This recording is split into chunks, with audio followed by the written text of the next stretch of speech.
one of the caveats that I do have some personal information that I did get personally involved in was some information that had to do with the Stargates and Looking Glass, and more specifically the 2012 problem with those projects.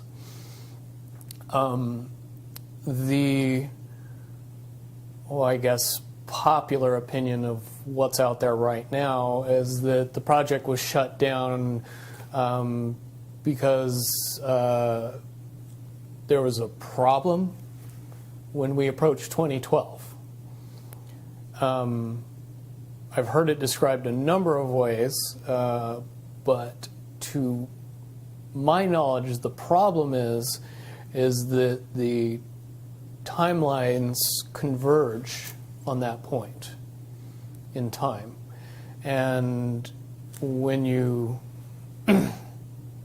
know enough about the Stargate projects and the Looking Glass project to know that how string theory works and how the possibility of possibilities works and how making one choice over here doesn't necessarily mean that the other choice couldn't exist at the same time. But once you get your brain wrapped around this subject, you find out that at the end of 2012, in an easy way to put it, the choices that we make become less and less consequential to the future. And eventually we're pushed into this bottleneck of time, no matter which choice we make. And that's important to the people that had access to Looking Glass because they would use Looking Glass knowing the choices that they would make and the future would pop up. The big mistake was coming up with the possibility of future. And when we started using a computer to say, well, if we make this choice, it's 79% possible that this scenario happens, and 23% are possible, or whatever, you know, I'm using round numbers, that this scenario would happen. The understanding at the time was that was realistic. However, if you go down the road further and free will continues to exercise itself on this game, that 79% possibility sometimes changes very, very fast. But if you look at the situation in a point of time, it seems very realistic that that's the greatest possibility. What happened was people, very smart people, began to figure out that something big was coming up. Something that made it so all the possibilities of all the future scenarios of any choice, any possibility that was fed in and observed through the Looking Glass inherently ended up in the same future. And no decision and no possibility changed past a certain point. That's the big secret. Okay, so is that certainly 2012 in your understanding? It well coincides with December 21st, 2012. So at that point, all possibilities lead to the same timelines. Rubicon. All possible timelines lead to the same basic set of history in the future. And what is that history to you? Did you know that, or did you find that out? That is the big question. That is the big secret. That is what sends everybody that has all of the information, that knows everything, into a blind panic. The people that know everything about Looking Glass, that have gotten all the reports and all the information, the elites of the world, probably figured out that that was the end of the game, and nothing could be manipulated beyond that point. So do you think that's held true? In other words, well, I have about 60 questions, but do you think that's true or holding true, that nothing can be manipulated, that they haven't found a way to manipulate, that's still the case? I mean, this is knowledge that you would have gained back when? Back when I was in the military, it would have been before 97 when I got in trouble. And it was things that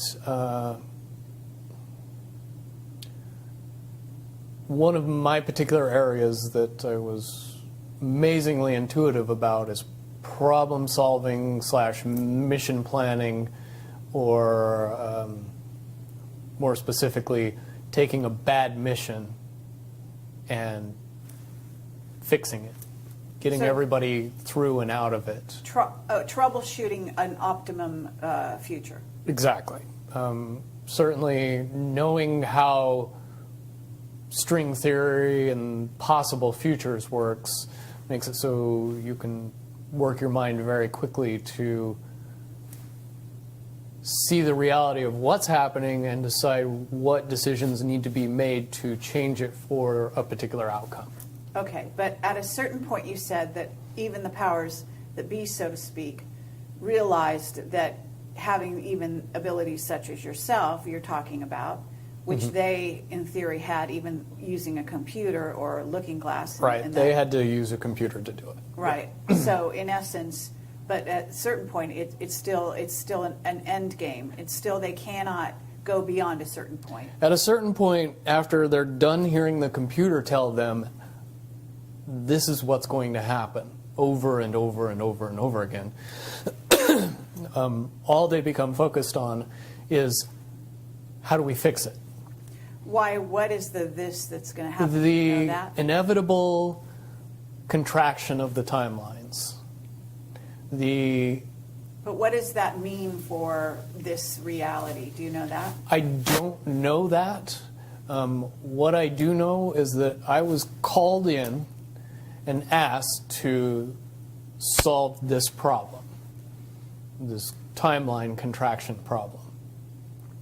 And I eventually did my due diligence and did all the investigating, and basically only had one piece of information, and that was reinforcement. The computer's right. The timelines will contract down to some inevitable thing that you guys won't tell me about, so I can't help you. But it's, what you're basically, you came back with was, it is inevitable, whatever it is. There is an inevitable event. It's been forecast, it's been predicted, it's been fed to us in a slop trough of what they want us to believe will happen. But they don't actually However, know. they don't actually have control over what happens. They only have control over the reaction, and it seems that no matter what they try to do to cause their desired reaction, it's going to have an opposite effect. Interesting. Now, it's much, much easier for me to explain today what that process is as opposed to back then. But if I had to give it a name, I would say it's the awakening process. It's an evolution of consciousness that cannot, will not, and no matter what decisions or possibilities are injected into the equation, eventually it all resolves down to us all learning the truth and becoming aware of this massive dam of lies that has been built that keep us from knowing massive volume of information that we should otherwise possess. Okay. Well, that's very, very monumental to be told that from a person in your perspective, who's had your background and your exposure. Is it your understanding that the notion that looking glass has been, that there are various looking glasses around the globe supposedly that, according to Dan Burish, were shut down. Is it your understanding they're actually not shut down? I believe that they're shut down because they are all saying the same thing, and So it's like they're maybe completely they're useless at this redundant, point. is what you're saying. Right.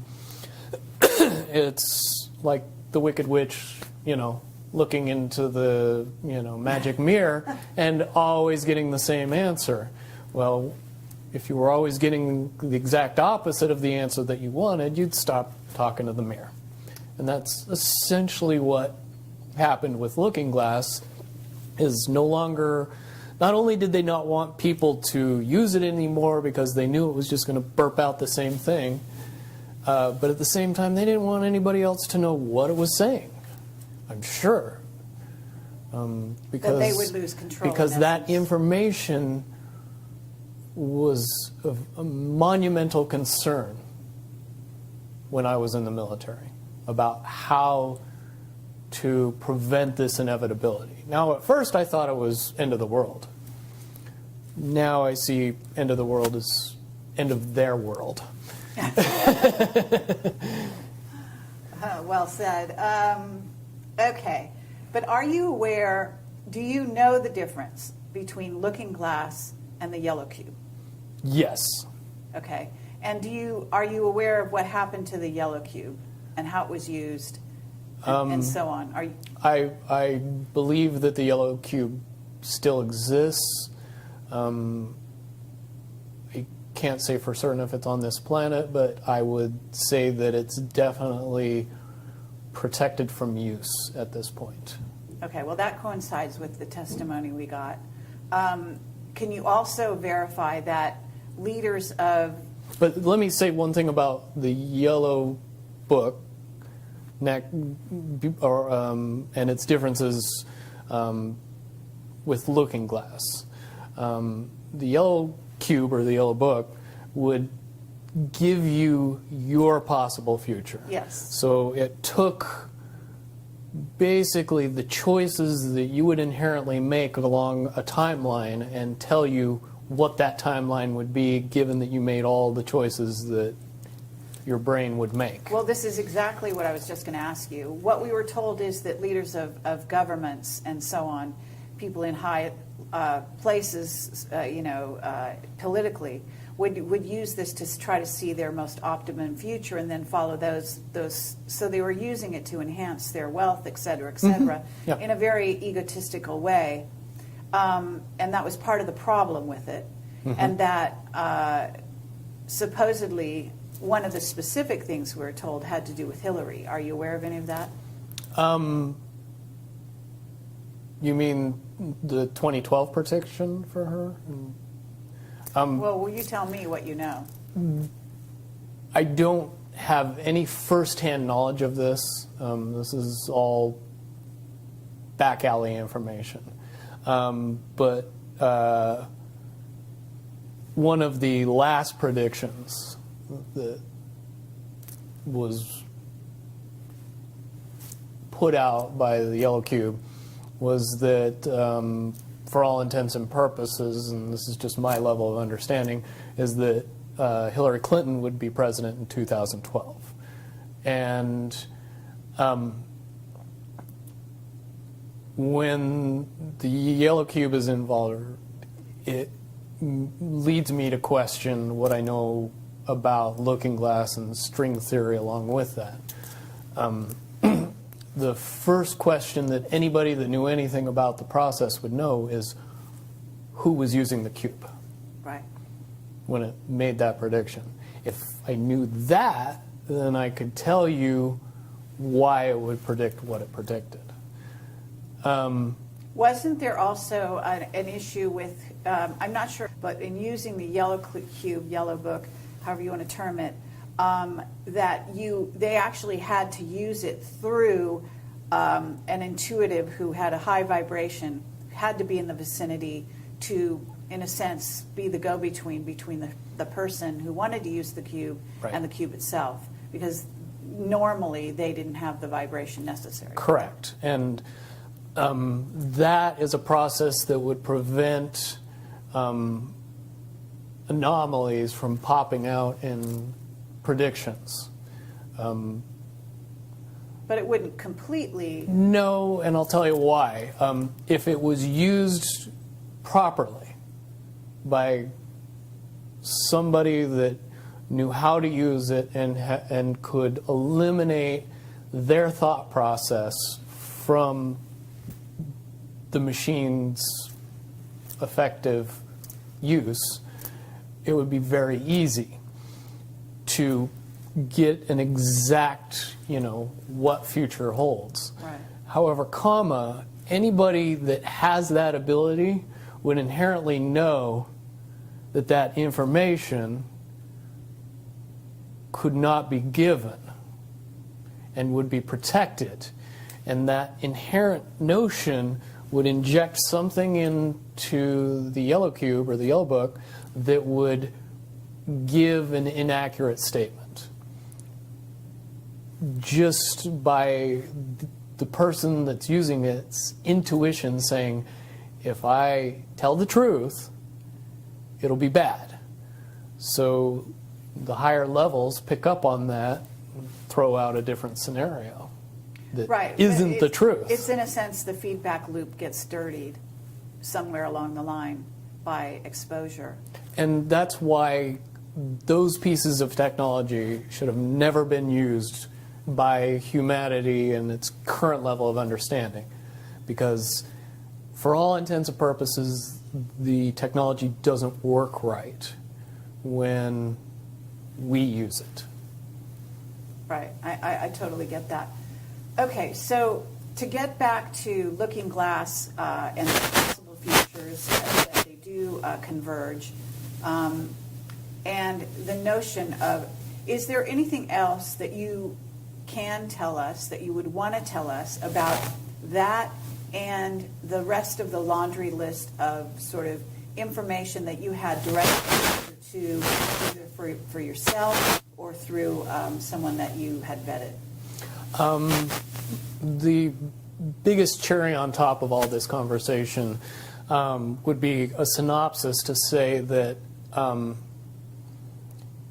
if I could convince everybody out there that for all intents and purposes, what we believe to be true eventually becomes true.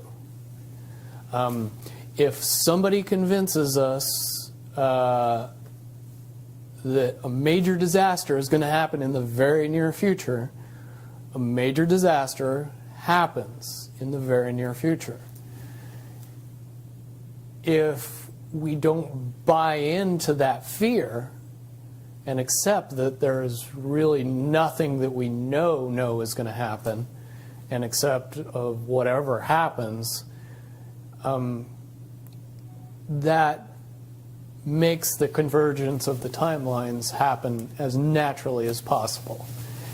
Any attempts to try to go away from this one inevitable conclusion, which I again see as a new beginning, an end of this reality, the beginning of something that we can't even possibly understand based on the level of our beliefs currently. But when all that information comes flooding out, there's going to be no denying what's true and what's a lie or what's illusion. We won't have the choice to believe that 9/11 happened because of a bunch of terrorists, because we'll know exactly what's happened. Basically, what we're experiencing right now is two master chess players sitting at the board.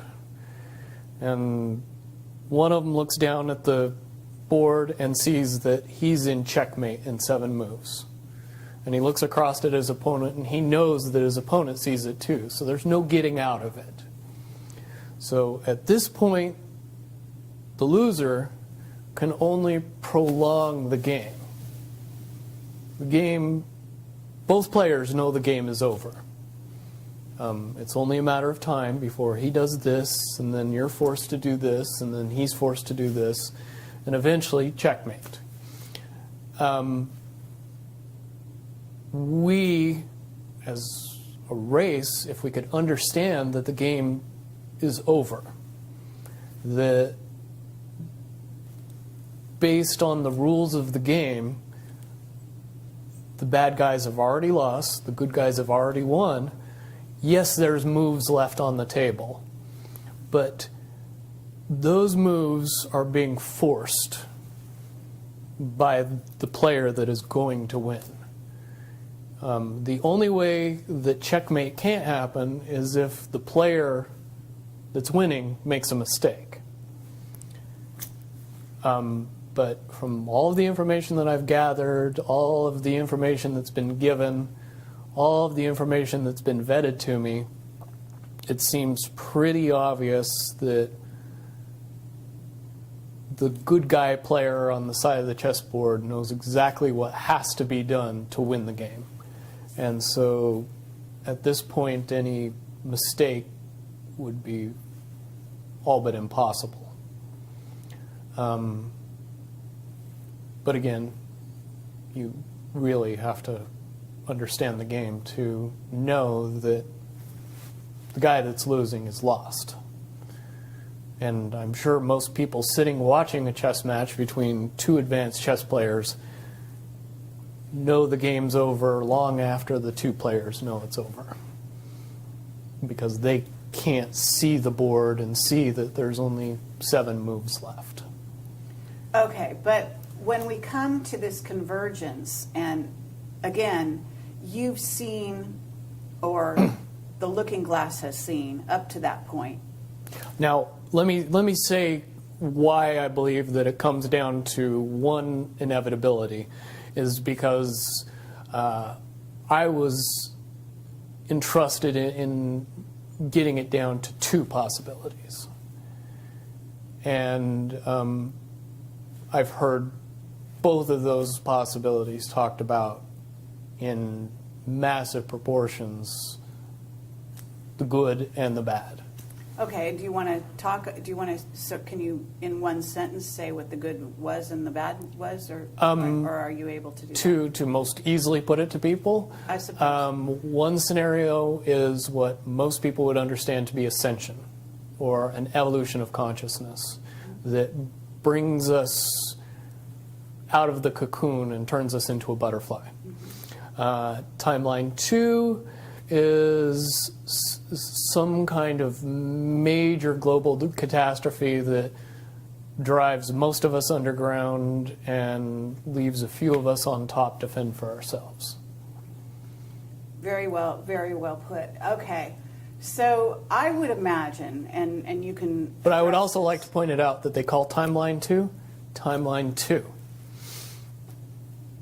It seemed very odd to me that even back then it was identified as not 1. And that Okay. one is the didn't ascension get one. talked about. Okay, but 1 is the one that involves what in essence would be ascension, or moving into, from the cocoon to the butterfly. Okay, but I believe, based on what you're telling me, that they would have used a lot of people like you that had a proclivity for being able to see the future, to be what is a sort of an advanced psychic remote viewer, whatever you want to call that, and looking glass, to posit these potential futures, to go up to that point and to view it, and that you're just one of many. Wouldn't you agree?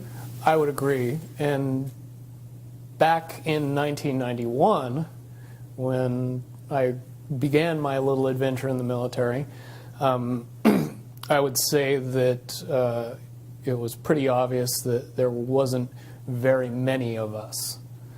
However, you go 20 years into the future, and you find out that it's coming to the point where there's a lot of people that have that ability, that are inherently realizing that ability, and are able, through some unknown extraordinary means, to develop that ability inside themselves without any outside help or assistance.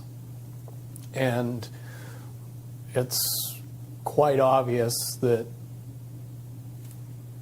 as far as advanced intellectual abilities, as far as simple intelligence levels, and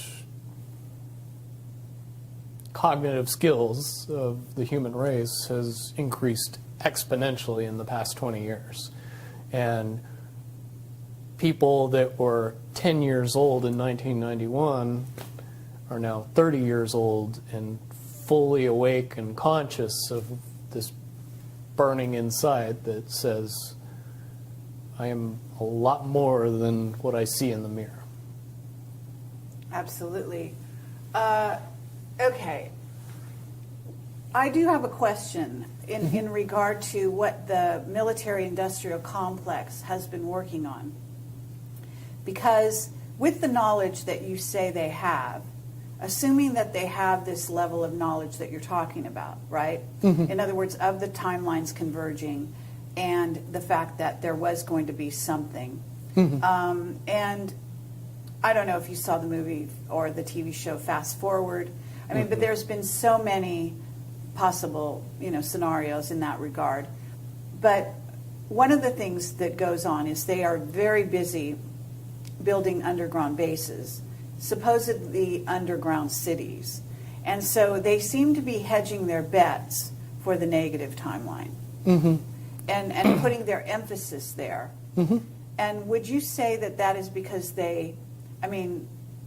why would somebody want something negative to come true? Well, of course, the Illuminati have a program that they're working on in that regard. But basically, the sort of well-meaning military that just goes after contingencies, mm-hmm. And is just working towards a future that they want to prevent or deal with when it comes. Can you explain why they have been hedging their bets to such a degree on the negative? It's very simple. They're insane.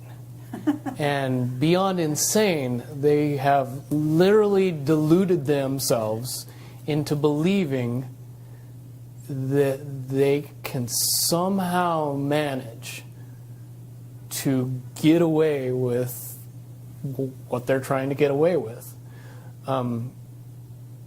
There is a distinct lack of reality in that thinking.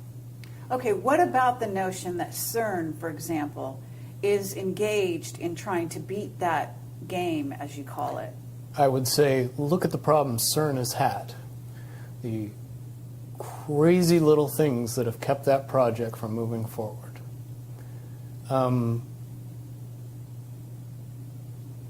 Certainly, they have never even come close to getting that project to the level that they want it to be to do what they really want to do with it.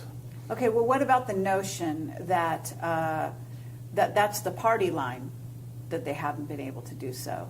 But if you really think about it, that's what they would prefer people believe, so that they don't think that there's a threat. But when you listen to the interviews of the scientists that are working on the project, even they say that it seems like somebody or something from the future won't let them get that project done. And the craziest little things have caused massive damage to that project.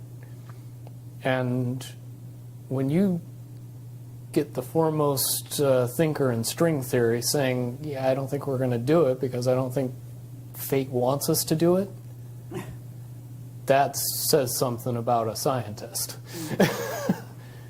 Okay, so, well, thank you very much. I think that at this point we're going to have to close this down unless there's any other things that you think that we haven't covered or that we could possibly touch on that you want out there.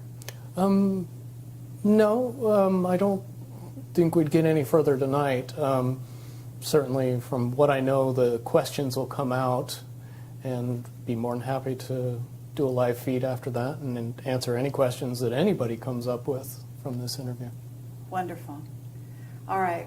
Well, thank you very much, Bill Wood, for your service to humanity. Well, hopefully I can get everybody else working towards that goal as well. Absolutely. Well, apparently, regardless of which way they work, the convergence will happen. Yeah, there's a certain element of pain that we can reduce by just not accepting that we don't have choices in the matter. And sitting back and waiting for the aliens to fix everything isn't going to help. Absolutely. If we are inevitably coming to a rise in consciousness, we should start trying to elevate our consciousness as fast as humanly possible and make that transition a lot easier when it comes.